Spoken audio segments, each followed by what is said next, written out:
Assalamualaikum warahmatullahi wabarakatuh. Alhamdulillah. Alhamdulillahil latifir raufil mannan, al-ghaniyul qawiyyus sultan. Ahmaduhu ala sifatil kamalil hisan, wa ashkuruhu ala ni'amihi sabiqat, wa bisyukri yazidul ata wal imtinan. Ashhadu an la ilaha illallah wahdahu la syarika lah, wa ashhadu anna sayyidana wa nabiyyana Muhammadan abduhu wa rasuluh. Allahumma salli wa sallim wa barik wa an'im ala abdika wa rasulika Muhammad wa ala alihi wa sahbihi wa man sara ala nahdihi wahtada bihadihi wastanna bisunnatihi ila yaumiddin, amma ba'd. Fa ya ayyuhal muslimun, ittaqullah wajtahidu fil a'malis salihati fi baqiyati syahrikum. Wahai umat Islam, bertakwalah kepada Allah dengan sebenarnya. Musim yang kita ada ini adalah di bulan Ramadan, syahrul maghfirati wal judi wal ata, bulan keampunan, bulan anugerah yang besar, bulan keampunan Allah dan pemerdekaan daripada api neraka. Berlalunya 10 Ramadan yang terawal, berapa ramai sudah di kalangan umat Islam yang mendapat faedah daripada kedatangan bulan yang mulia ini. Berapa ramai orang yang mengambil faedah, orang yang memetik buah, orang yang mengambil khairat Ramadan. Dan berapa ramai pula orang yang kecundang, tewas, gugur bersama dengan nafsu syahwat, terpenjara dalam syahwatnya bersama syaitan yang telah dibelenggu dan dirantai oleh para malaikat itu. Inilah yang menjadi pokok perbincangan kita. Kita ingin bertanya kepada kita sekalian, para pendengar muslimin dan muslimat, apa yang kita dapat faedah 10 hari pertama ini? Apakah kita tidak merasai apa-apa? Bahkan kita rasa gembira kerana Ramadan nak masuk setengah dah. Alhamdulillah, tak lama lagi pergilah dia. Ataupun kita termasuk di kalangan orang-orang yang duka cita, menyesal di atas kecuaian, kelalaian, kelekaan kita di bulan yang besar ini.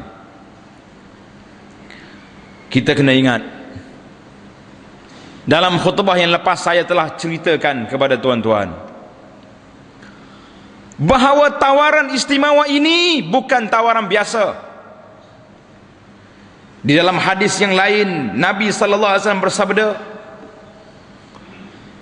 qala Allah Ta'ala, kullu amali ibni Adam lahu illa siyam. Allah kata semua amalan anak Adam semuanya bagi dia, illa siyam, kecuali puasa. Fa innahu li wa ana ajzi bihi. Puasa ini li, Allah Ta'ala kata, untuk aku dan aku akan beri balasan. Inilah disebut oleh para ulama, ahli-ahli ekonomi sekarang berkata bahawa puasa ini bajet tanpa limit. Kalau ibadat lain, al-ashru bi amsalihha, al-hasanatu bi ashri amsalihha, satu kebajikan diganda 10 dan dia meningkat naik sampai 700, tetapi puasa tidak ada had. Allah kata li wa ana ajzi bihi, untuk aku akan beri balasan. Di sini kita nak lihat apa benda, apa maknanya puasa ni untuk aku dan aku beri balasan. Apa maksudnya? Kata seorang ulama salaf, Sufyan ibn Uyainah rahimahullahu ta'ala, ketika menjelaskan makna hadis ini, beliau mengatakan, seorang muslim ataupun muslimah apabila mereka datang pada hari kiamat, wa alaihi huququn linnas, dia memikul hak orang. Apa je? Kita pergi hari kiamat nanti, kita bawa hak orang. Apa dia hak orang? Kita mengumpat orang, kita zalim kepada orang, kita buat fitnah kepada orang, kita ambil hak orang. Semua akan duduk di bawah tanggungan dalam kita pikul bawa. Apabila bertemu di akhirat nanti, fatu'khazu min hasanatihi, akan diambil kebaikan yang kita bawa, diberinya kepada orang yang kita zalim itu. Kita beri pahala kita free kepada orang tu. Hadis ini panjang. Ana telah huraikan hadis ini, dipanggil hadis al-muflis. Hadis orang-orang muflis di akhirat, iaitulah orang yang datang membawa amalan yang banyak, dan dia juga bawa dosa yang banyak, yang menyebabkan amalan dia diberi kepada orang yang dia buat dosa itu. Kata Sufyan, semua amalan-amalan dia diberi kepada orang tu, orang yang kita buat zalim kepada dia, orang yang kita unaya, orang yang kita mengumpat, mengeji dia, kita akan beri pahala kita. Allahu Akbar. Fikir panjanglah kita kalau nak buat maksiat, kalau nak buat fitnah kepada orang, berfikir panjang. Apakah tuan-tuan sanggup menjadi manusia muflis pada akhirat? Kemudian bila habis amalan kita, lebih dahsyat daripada itu, akan diambil dosa orang itu, dibawa ke atas kepala kita. Jadi setelah amalan itu, semua amalan itu diberi kepada orang yang dizalim, ala sabilil qisas illa siyam. Jadi kata Sufyan, maknanya kecuali puasa, fa innahu la yu'khadhu min sawabihi syai', tidak diambil pahala puasa diberi kepada orang. Ini menunjukkan bahawa puasa itu mempunyai kekebalan yang tersendiri. Kerana itulah bila masuk dalam syurga nanti, Allah Ta'ala buka satu pintu namanya Babur Rayyan, pintu orang-orang yang dahaga di atas dunia masuk ikut pintu ini ke dalam syurga. Besar kedudukan orang yang berpuasa. Karena itulah para ulama menjelaskan kenapa begini hebat puasa, sampai peringkat pahala dia tak beri kepada orang. Allah Ta'ala kata, aku nak balas sendiri pahala kamu, kamu tak payah bawa. Sebab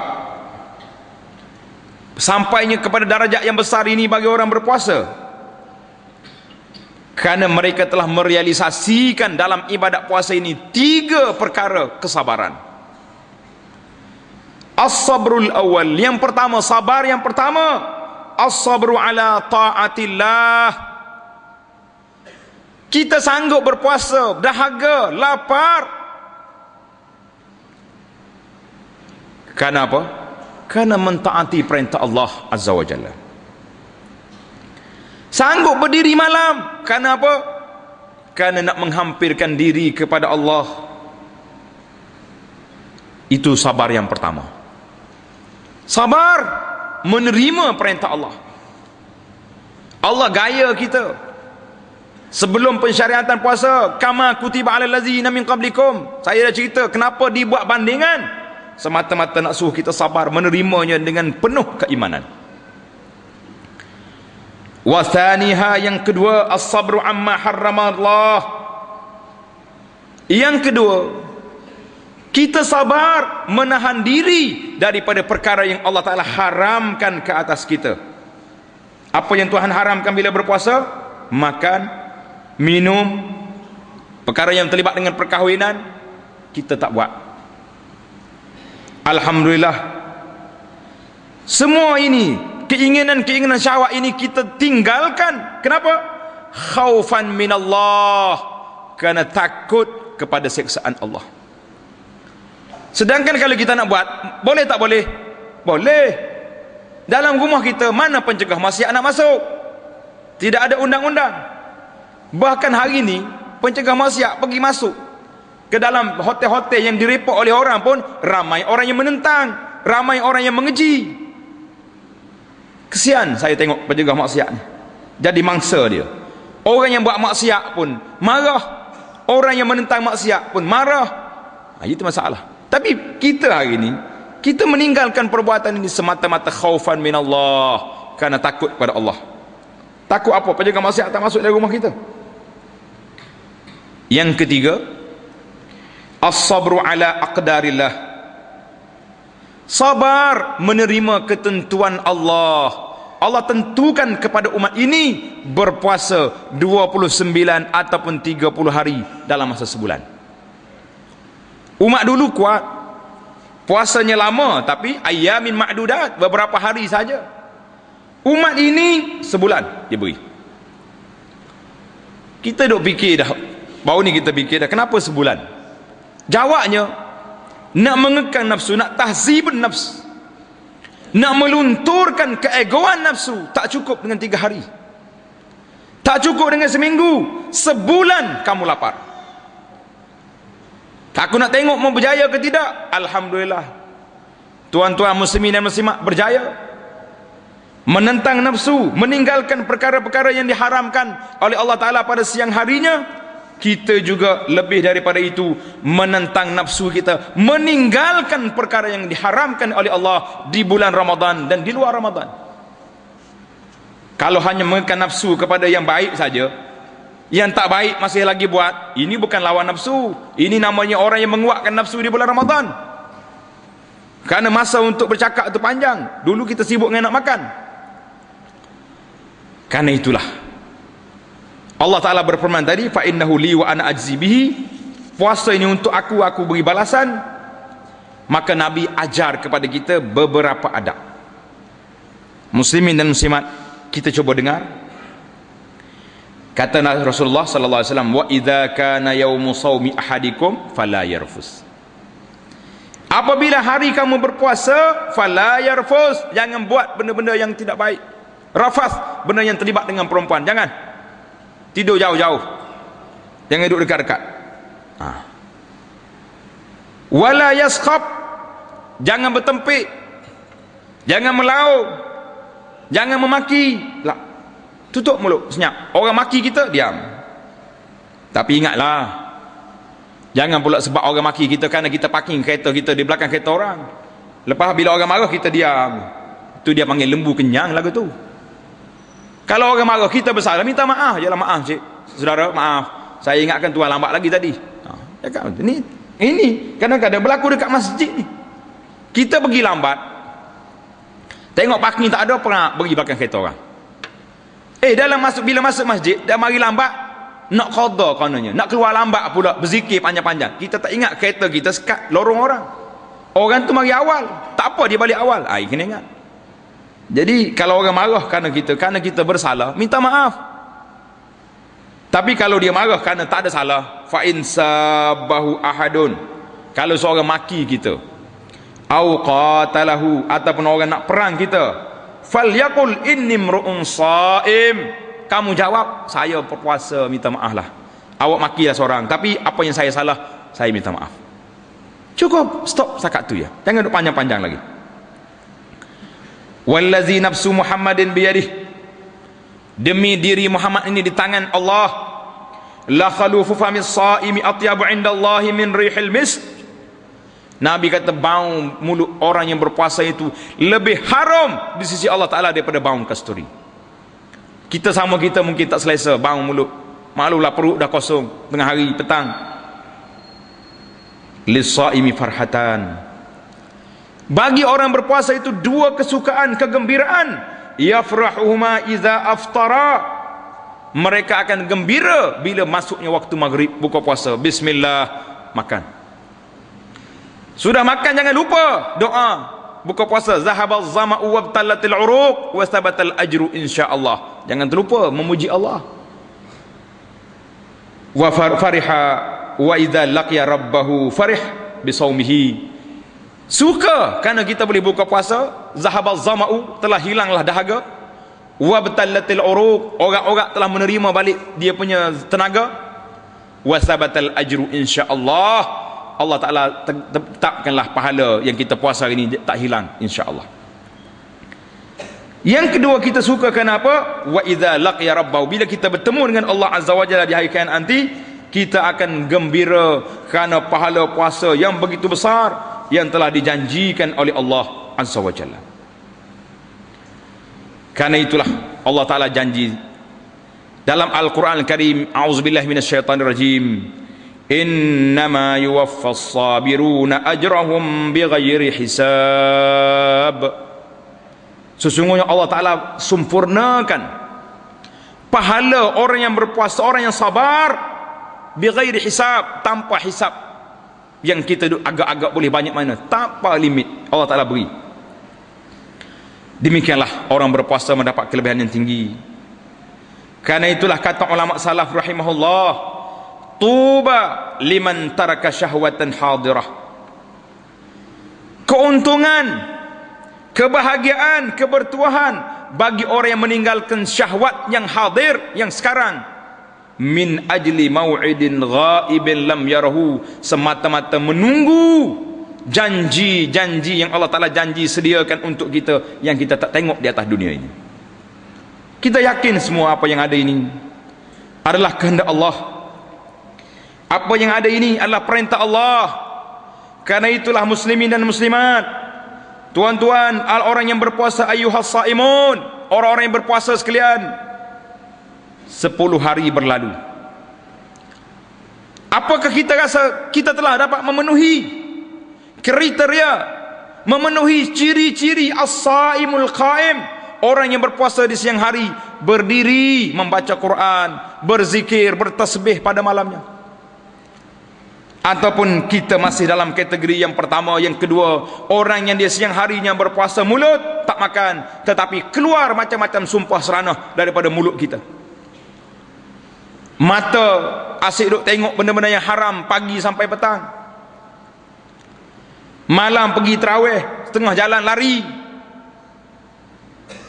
Sudah terawih pergi duk kumpul dengan kawan-kawan, bincang itu bincang ini.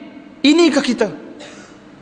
Kalau itulah kamu, kalau itulah awak, 10 Ramadan yang terawal, adrik nisfahu, ambillah peluang tengah-tengah Ramadan ini untuk kita membuat persiapan rapi. Apabila masuknya Ramadan yang terakhir nanti, kita sudah berready, bersiap sedia mencari Lailatul Qadar dan keampunan Allah Azza wa Jalla. Ulama mengatakan cukup malang. Dalam hadis yang kita baca terlepas, man hurima khairaha, siapa yang dinafikan, diketepikan daripada menerima kebaikan Ramadan ini, itulah orang yang menerima ancaman yang besar, itulah orang yang terlepas daripada rahmat Allah. Dalam hadis yang panjang yang telah kita cerita, hadis mimbar, man adraka Ramadan falam yughfarlah, siapa yang masuk bulan Ramadan, Ramadan berlalu tidak mendapat keampunan Allah, orang inilah orang yang celaka, orang inilah orang yang tak reti bahasa dengan Allah, orang inilah orang-orang yang cukup malang, tuan-tuan muslimin dan muslimat. Karena itulah kata Qatadah, seorang ulama salaf, Qatadah rahimahullah, seorang faqih dan ahli tafsir, mengatakan apa? Man lam yughfar lahu fi Ramadan, Allahu Akbar, sesiapa yang tidak diampunkan padanya dalam bulan Ramadan, falam yughfar lahu ma siwa, bulan lain jauh lagi dia mendapat keampunan Allah. Dalam kata-kata ulama yang lain, idza lam yughfar lahu, apabila orang ini masuk di bulan Ramadan, berlalunya malam Lailatul Qadar, tetapi dia relax, tak dapat apa-apa kesan daripada Lailatul Qadar. Mata yasluh man la yasluh fi Ramadan, bila nak jadi baik kalau orang ini di bulan Ramadan juga tidak menjadi manusia yang baik. Faman farata fi zar'i waqtul bizar, siapa yang cuai, siapa yang leka, abai waktu menabur benih ini mereka akan terlupa untuk mengetam, untuk menuainya pada hari orang lain menuai amal-amal ibadat mereka pada waktu itu. Dia termasuk di kalangan orang-orang yang nadam wal khasar, orang-orang yang menyesal, yang tidak berguna. Itulah muslimin dan muslimat kalau kita lihat di dalam muhasabah kita 10 hari yang terawal ini, yang perlu kita teliti dan kita pelajar bahawa jihad kita di bulan Ramadan ada jihad siang dan jihad malam. Jihad waktu siang dengan berpuasa yang macam-macam godaan yang ada depan mata kita, dan jihad pada waktu malam pula, iaitulah jihad dengan bertadarus, membaca Quran dan lain-lain kerja-kerja ibadat yang lain. Kata Nabi sallallahu alaihi wasallam dalam hadis yang sahih, as-siyam wal Quran yashfa'ani lil 'abdi yaumal qiyamah. Puasa dan Quran, puasa dan Quran ini akan memberi syafaat kepada seorang hamba itu pada hari kiamat. Bila kita mari depan Allah hari akhirat nanti, puasa akan datang menjadi peguam kita. Puasa akan bercakap. Tuan-tuan jangan tanya macam mana dia bercakap, ustaz, dia puasa. Saya nak tanya tuan-tuan, tu dalam poket kita masing-masing ada besi, ada plastik, macam mana dia bercakap? Dia tak ada lidah, kan boleh bercakap dia tu? Kuasa Allah nak suruh bercakap, apa saja dia boleh beri bercakap, batu, kayu. Puasa mari bercakap menjadi peguam bagi pihak kita. Dia kata, ay Rabbi, mana'atuhu siyam, mana'atuhu ta'am wa syahwat bin nahar. Puasa kata, ya Rabbi, masukkan dia ke dalam syurga, aku larang dia daripada makan, daripada minum, daripada syahwat dengan isterinya pada siang hari Ramadan. Ya Allah, masuk dia dalam syurga. Bangun peguam yang kedua, iaitu Al-Quran. Quran kata apa? Mana'tuhu nauma bil lail. Ya Allah, aku larang dia daripada tidur pada waktu malam, karena mereka terpaksa berqiyamul lail, baca Quran, bertahajud. Fasyafi'ni fi, jadikanlah saya ini orang yang membantu mereka untuk masuk dalam syurga. Fayashfa'an, kata Nabi, puasa dengan Ramadan menarik tuannya masuk ke dalam syurga, insya-Allah. Inilah kita. Karena itulah bila kita berlalunya setengah Ramadan, kita sangat rasa duka cita, kerana target kita tahun ini nak khatam Quran 2 kali sebelum setengah Ramadan tidak tercapai. Lebih malang lagi kalau sekali pun tak khatam lagi. Itulah di antara yang kita kena fikir, yang kita kena sama-sama teliti pada hari yang mulia ini. Aqulu qawli hadza, barakallahu lakum fil Quran azim, wa nafa'ani wa iyyakum bima fil ayatil dzikril hakim. Aqulu ma tasma'un wa astaghfirullah li wa lakum wa liwalidayya wa liwalidikum fastaghfiruh innahu huwal ghafurur rahim. Alhamdulillah. Alhamdulillahilladzi hadana li hadza wa ma kunna linahtadiya laula an hadana Allah. Asyhadu an la ilaha illallah wahdahu la syarika lah, wa asyhadu anna sayyidana wa nabiyyana Muhammadan abduhu wa rasuluh. Allahumma salli wa sallim ala abdika wa rasulika Muhammad wa ala alihi wa sahbihi ajma'in, amma ba'du. Ya ayuhan nasu taqullah. Wahai hamba-hamba Allah, bertakwalah kepada Allah Azza wa Jalla dengan sebenar-benarnya, yaitulah dengan kita menjaga puasa kita daripada perkara yang membatalkan zahirnya dan batinnya. Batal zahir maknanya batallah puasa kita dengan sebab makan minum. Batalnya puasa secara batin, iaitulah pahala puasa hilang kalau kita tidak menjaganya, mengawalnya daripada perkara-perkara yang menghilangkannya. Dan kita mesti letak di hadapan mata kita pengharapan yang tinggi terhadap Allah Azza wa Jalla. Karena itulah seorang ulama, Al-Hafiz Abdul Ghani An-Nablusi rahimahullah, ketika nak mati, dekat dengan nak wafat, sahabat-sahabat dia pergi jumpa, ziarah dia, mengucapkan selamat jalan, dan sempat bertanya, ma tashtahi, wahai Abdul Ghani, kamu nak pesan apa? Apa kamu harapan kamu? Nak apa? Kalau kita hari ini tentulah kita kata, tolong jaga anak saya, jaga kambing saya, jaga isteri saya contoh. Abdul Ghani kata apa tuan-tuan? Ma tashtahi, apa yang kamu nak? Orang tanya dia. Qala ashtahi nazara ila wajhillahil karim. Allahu akbar. Dia kata aku rindu, aku nak akan dapat memandang wajah Allah Azza wa Jalla. Tengok orang yang saleh, di saat nak mati dia tak hirau dah kepada benda lain, kecil semua hal lain. Aku rindu untuk memandang wajah Allah Azza wa Jalla pada hari akhirat. Jawab setengah daripada yang lain pula, aina natlubuka fil akhirah ya Abdul Ghani, di mana kami nak jumpa kamu di akhirat esok? Nak jumpa kat mana? Orang saleh dia boleh berunding sama dia. Allahu akbar. Qala fi zumratin nazirina ila Allah, insyaallah kamu jumpa aku di tempat orang yang dapat memandang wajah Allah. Di situ aku ada. Qila lahu, orang tanya dia, Abdul Ghani, kaifa alim tazalik? Kaifa amil tazalik? Apa yang kamu buat untuk menaik tarafmu ini, termasuk di kalangan orang yang dapat memandang wajah Allah? Apa taraf? Qala, ini dengar jawapan dia. Yang pertama, bighaddi tarafi lahu an kulli muharram. Dengan sebab aku jaga semua anggota aku ini daripada memandang kepada benda-benda yang haram. Allahu akbar. Wajtinabi fi min kulli munkarin wa ma'sam. Aku jauhkan anggota aku ini daripada semua benda mungkar dan benda-benda dosa. Wa qad sa'altu an yaj'ala jannatin nazar ilaih.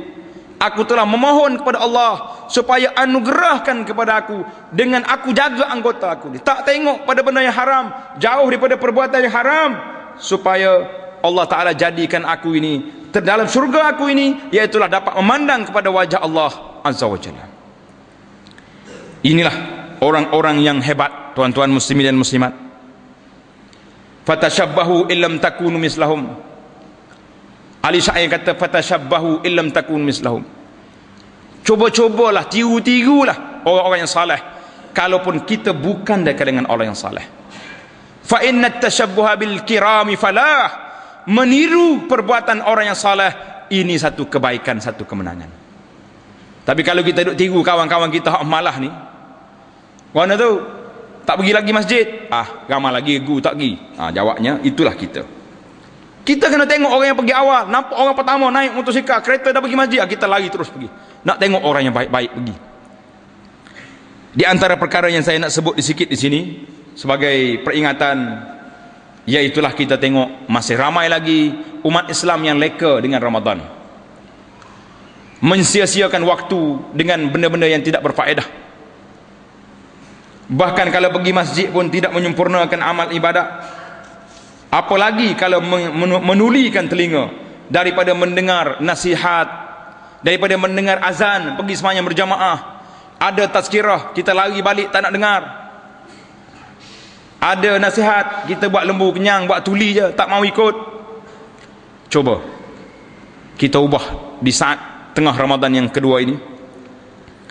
Satu lagi, perkiraan kita cara anak-beranak dengan muslimin dan muslimat di seluruh, di mana sajalah yang mendengar khutbah ini, supaya mengambil berat terhadap tanggungjawab anak-anak.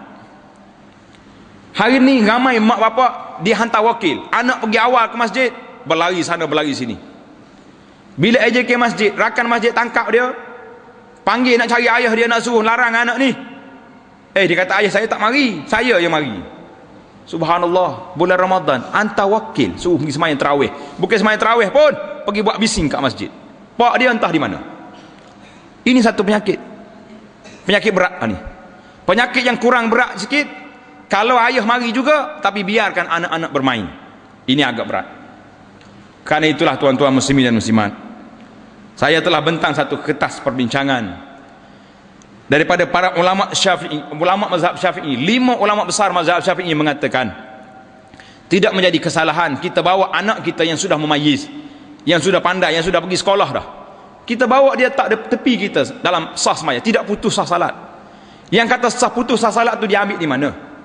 Ulama besar mazhab Syafi'i yang kita boleh menamakan nama-nama mereka mengatakan bahawa sah salat itu tidak jadi masalah. Kita letak anak di tepi kita daripada mereka membiarkan mereka duduk berkelahi, duduk berambat di belakang. Tak dekat kita. Jadi ayah-ayah dia takut letak, dia kata takut nanti orang marah. Tapi tak boleh, jangan letak di belakang imam. Takut imam aksiden nanti terbatal wuduk, siapa nak naik ganti imam. Itu yang jadi masalah. Letak kita kalau ada anak duduk tepi-tepi, duduk jauh sikit. Sah yang kedua contohnya, bawa anak letak sekali. Baru dia semayang. Ni kalau kita tulis, ini kawasan kanak-kanak di belakang masjid. Betul lah tu. Ada kanak-kanak yang nakal, dia bawa pen, tak esok dia tambah. Ini kawasan kanak-kanak bermain. Habis dia main kat situ, dia tak semayang. Mana ada budak warak daripada tu. Zaman kita hari ni, zaman sahabat dia budak cerdik. Zaman kita hari ni budak-budak nakal, cara dia lah, bukan jahat tapi nakal. Maka kita bawa anak-anak letak di sini, dan bila tengok anak kita bermain, pergi larang sendiri. Kita dengarkan suara anak kita, pergi larang. Ni tak tahannya kalau AJK masjid larang, orang lain masjid larang, anak dia bermain, pak pula jeling mata lain macam kepada kawan sebelah ni. Pandai-pandai pula larang anak aku. Yang mempak tak larang, suruh orang lain larang. Bila orang lain larang, dia marah balik. Sampai bawa sampai hari raya pun tak nak bersalam pun ada, dengan sebab larang anak dia bermain ketika tarawih. Ini di antara perkara yang tidak harmoninya masjid apabila kita biarkan anak-anak kita bermain. Yang kedua, saya rasa kawasan penduduk mana-mana pun dekat masjid ni kebanyakannya orang Islam. Bila kita orang Islam, jangan biarkan anak-anak kita main mercun di saat orang sedang beribadat kepada Allah Azza wa Jalla. Kalau kita tak pergi masjid pun laranglah, mu jangan main orang tengah masjid. Dah lapok mu dah jadi lembu kenyang kat sini, mu jadi hantu raya pula buat bising orang tengah sembahyang tarawih. Jadi dua pak dengan anak lebih seorang sama aja, dahsyat. Dua-duanya jadi syaitan belaka bulan Ramadan. Jadi kita cuba harmonikan suasana. Kalau kita tak nak pergi sembahyang pun jangan kacau orang tengah duduk sembahyang. Itulah saja nasihat saya, peringatan. Mudah-mudahan apa yang kita kata ini ikhlas kerana Allah Ta'ala, semata-mata nak tegur, nak beri nasihat kepada muslimin dan muslimat, bukan nak mengeji, bukan nak mengata, tapi sebagai peringatan. Maka pada hari Jumaat yang mulia ini sama-sama kita selawat ke atas Nabi SAW, kerana perintah Allah dalam Al-Quran, Inna Allah wa malaikatahu yusalluna ala nabi ya ayyuhalladzina amanu sallu alaihi wa sallimu taslima. Allahumma salli ala Muhammad wa ala ali Muhammad kama sallaita ala Ibrahim wa ala ali Ibrahim, wa barik ala Muhammad wa ala ali Muhammad kama barakta ala Ibrahim wa ala ali Ibrahim fil alamin innaka Hamidum Majid. Allahumma ighfir lil mu'minina wal mu'minat wal muslimina wal muslimat al ahya'i minhum wal amwat innaka sami'un qaribun mujibud da'awat. Allahumma alif baina qulubil muslimin wa aslih zata bainihim wansurhum ala aduwika wa aduwihim. Allahumma ansur ikhwanal muslimin al mustad'afina fi kulli makan. Allahumma ansur ikhwanal muslimin al mustad'afina fi kulli makan. Allahumma ansur ikhwanal muslimin al mustad'afina fi Palestin wa fil Iraq wa fi kulli makan ya rabbal alamin. اللهم عليك باليهود الغاصبين الظالمين. اللهم عليك بهم فإنهم لا يعجزونك يا قوي يا متين يا جبار يا منتقم. اللهم وفق ولي أمرنا تنقص السلطان وولي أهده ووزرائه ورؤساء الأقسام ورؤساء القبائل ya rabbal alamin ya arhamar rahimin. Ya Allah, berikanlah taufik hidayah kepada kami semua dapat kembali kepada jalan yang Engkau redai. Kembalikan keluarga kami ke jalan Engkau redai ya Allah. Ya Allah, beri hidayah kepada kita semua supaya dapat beramal dalam bulan Ramadan yang diberkati ini dengan amalan yang sempurna, dengan berpuasanya, baca Qurannya, qiyamul lailnya. Ya Allah, berikanlah hidayah dan taufik kepada anak-anak kami, lelaki dan perempuan, supaya menjaga pergaulan mereka, menjaga aurat mereka, menjaga kedudukan mereka di bulan Ramadan dan juga di luar Ramadan ya rabbal alamin. Rabbana la tuzigh qulubana ba'da idh hadaitana wa hab lana min ladunka rahmatan innaka antal wahhab. Rabbana atina min ladunka rahmatan wa hayyi lana min amrina rashada. Rabbana atina fid dunya hasanah wa fil akhirati hasanah wa qina azaban nar. Wa sallallahu wa sallama wa barak ala Muhammad wa ala alihi wa sahbihi ajma'in. Subhana rabbika rabbil izzati amma yasifun wa salamun alal mursalin walhamdulillahi rabbil alamin.